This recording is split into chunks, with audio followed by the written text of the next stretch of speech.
এই মানুষ জন্ম পাবার আগে 20 লক্ষ বার গাছপালা হতে হয়।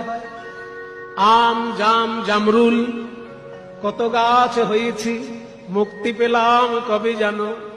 যেদিন তুলসী বৃক্ষ রূপে আমার জন্ম হলো। তারপর 9 লক্ষ বার জলে জন্ম, মাছ হলাম, কাঁকড়া হলাম, চিংড়ি হলাম, মুক্তি পেলাম কবে জানো? যেদিন শঙ্খ রূপে আমার জন্ম হলো, সেদিন জল থেকে মুক্তি পেলাম। স্থাবরং লক্ষ বিংশতি নবলক্ষাশ্চ জলজাল। তারপর কৃমিনাং রুদ্র লক্ষাশ্চ, 11 লক্ষ বার পোকামাকড় হলাম। নানা রকম পোকামাকড় হতে হতে যেদিন আমি মধুকর, যেদিন মৌমাছি রূপে ফুলের মধু সংগ্রহ করে চাকে ভরে দিলাম,